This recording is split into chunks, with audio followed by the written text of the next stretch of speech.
We're going to tarp our trailer and get last night's corn that my sister-in-law and Noah ran, loaded on the trailer, and it'll get our trucks in cycle.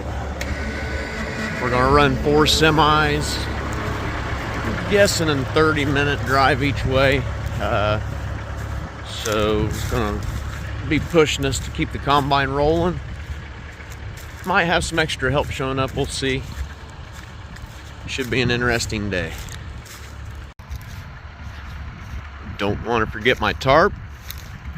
This unloads fast enough, it creates a vacuum and it can suck your tarp in and bend your bows. So we always untarp.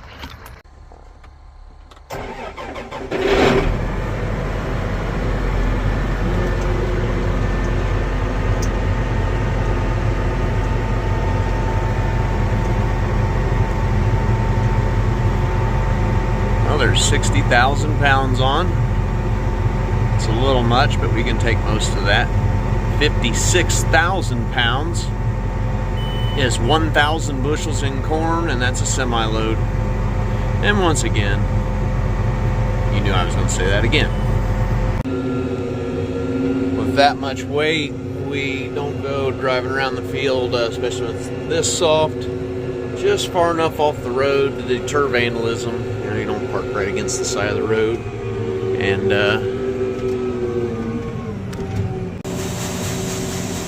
see us open the gate like so. Pick up some flow. And I'm going to watch the scale so we don't get overweight. We're actually allowed 10% over legal weight. The legal weight for a semi is 80,000 pounds. With 10% over, we're allowed 88,000 legally. Unless we're on interstates, then we have to adhere to the 80,000 pound rule.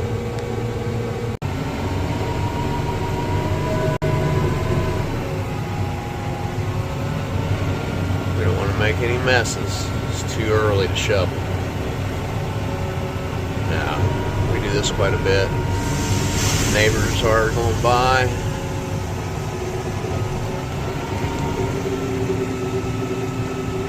Deep ripper. So we time these.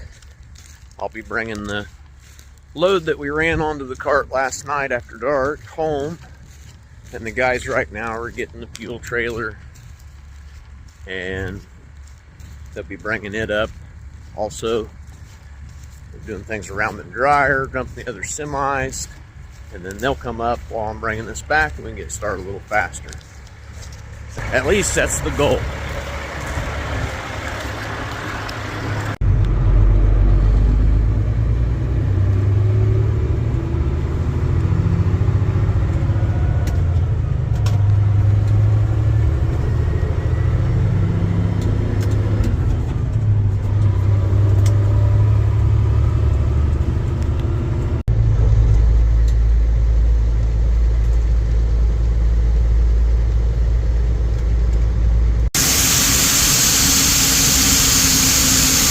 Dumping this semi, and it's going into the dryer at this point. So we kind of dump it slow here at the start. It's blowing in this dry bin. We swept it out the other day. It's good for 61 semi-loads. Sorry. The noise from the drain in the pipe is pretty extreme. We have our 2413 two-cup dryer.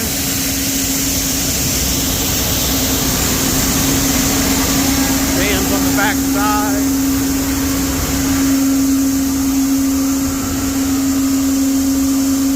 I have some video when we set this. We actually lifted it over this bin in sections.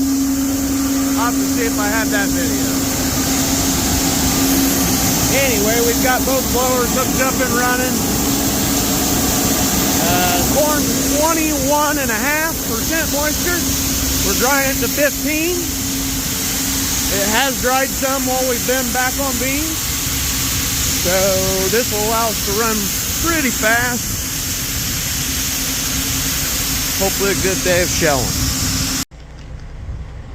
Doing a walk around on the dump semi, letting it air up. Let's talk about that one semi load that we brought home. That was one pass down, and one pass back with the combine. That was that semi load. So we're going to be here a while today. That's a good problem to have. Corn's doing really good. Crazy the volumes we deal with. I know I'll say it several times, but try to put it in perspective to show what's really going on around here.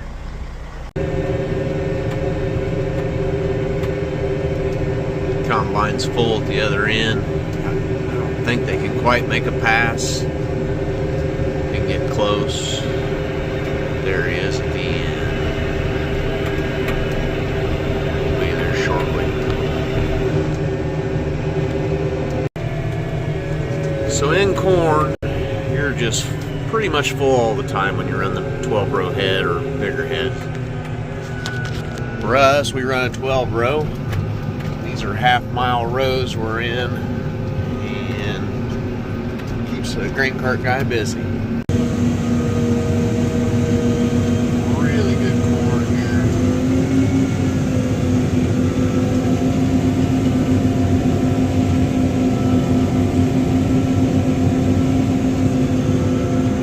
We get back to the other end where those trucks are, down there, that will be a full semi. We'll have that right on here, and we can send that truck off, down and back. So a 12-row corn head, 30 inches spacing in between the rows, is 30 feet wide. Obviously the 30 feet doesn't fit down the road, so this corn head folds like a lot of the newer ones do. This is a 2012 model. We're the second owner. We got it, had some acres on it. We ran it through the shop with knives. Did a lot of rebuilding on it, and really it's been a good head.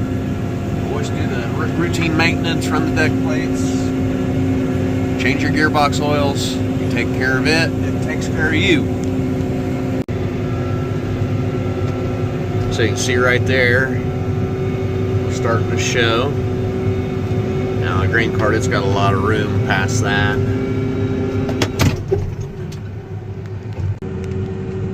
So we had to stop suddenly, and we've slipped a slip clutch. It rained a little last night. Material's a little tough this morning. Many times it gets caught around the auger. It's kind of stringy, and sometimes that plugs it. Typically loosen the deck plates, start to reverse it. Sometimes we check out and make sure we didn't pick up something. Looks like he's going to check it out. We'll go see. Just the material being wet, a lot of it going in.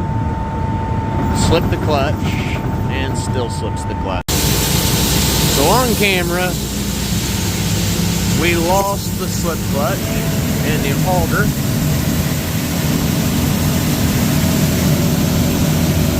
That shouldn't move.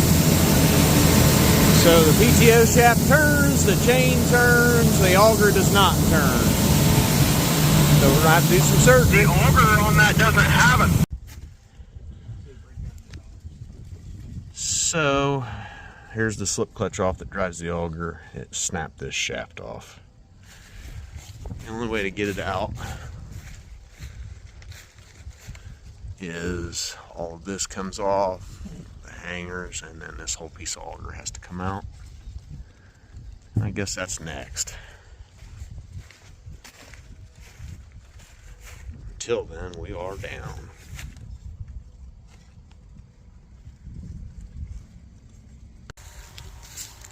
So we're down, and we're going to be down the rest of the day. So the auger come out right here, slip clutch is in there, it broke the shaft off. So what we did, we pulled this auger out, and if you look around down here at the bottom, you can see just twisted that spline off. While we've got it out, we're going to do bearings and attempt to get another auger. Took the bolts out, raised it up to fold it, and just dropped it right out on the ground. so not too bad. Well, it's close to 11 o'clock and we've ran half a semi-load. It happens. We're gonna pump everything full of fuel.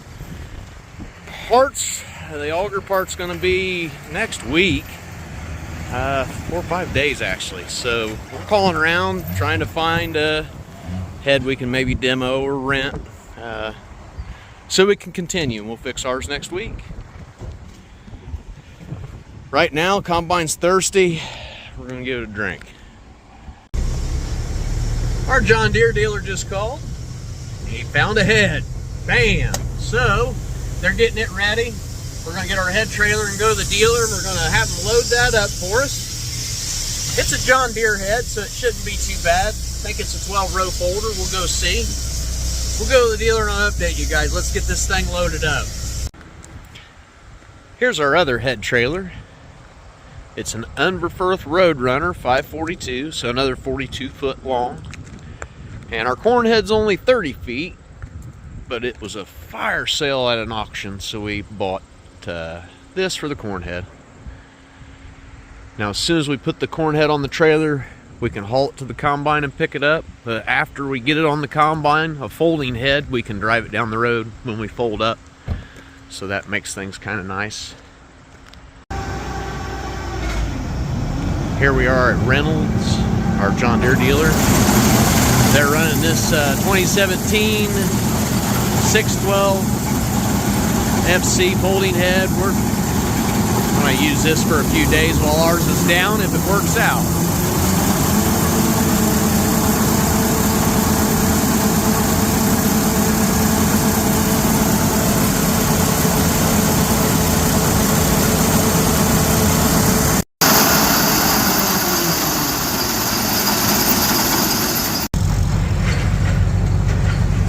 Everything calibrated right. We're getting ready to load it up and take it to the field. Thanks to Adam May, Craig Black, and all the guys at Reynolds. Thanks, guys. We had to move this over just slightly to fit the Deere head. Not bad. Appears like it's just going to go right on there. As soon as we get it on the machine, it's a folding head, hence the FC in the 612. And we'll just fold it and drive down the road with our machine. So we're back at the field, getting ready to do the swap job. So we'll have to set ours on the ground, pick this one up, set this one on the ground, pick ours back up, set ours on the trailer. Take a minute, but it's going to be cool to run the Deere head. Haven't ran one like this. Kind of self-explanatory. It's got those little pieces that stick up that go underneath. You can see right there. He gets in, he'll touch, he'll pick up, and it'll slide in the slot.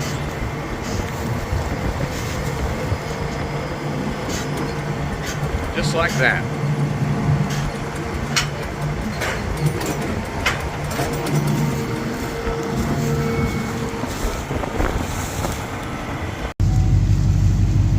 So now we have to pick our old head up, put it on the trailer and take it home. We took the auger out and we will be replacing it when one comes in, but it's going to be 3-4 days. So the John Deere head will save us.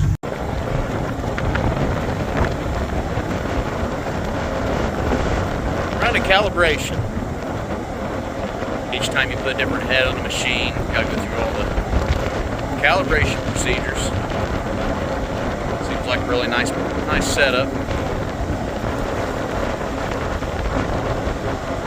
We'll let him do that. Check out some action when we get going. We're really good at finding the weak spot in things. So 2012 and 13, they didn't run a drive system on this end. They drive the whole 12 rows off one end. Well, they only did that for 2 seasons, and then they actually drive 6 rows from each side. So when we're driving everything on this end, that's definitely a weak spot. And We found it. Looks like he's close to ready to go. We're a little concerned whether it would fold or not. It's a 2017 folding head, and our machine's a 2017, so they appear to get along good.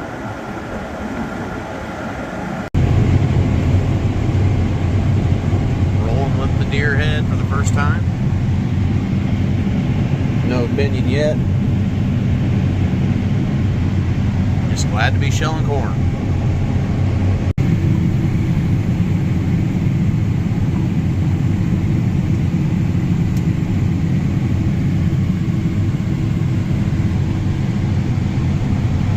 It's hard to even make a pass. It's good corn. Without the hopper extension, we wouldn't make it.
We end tonight's video.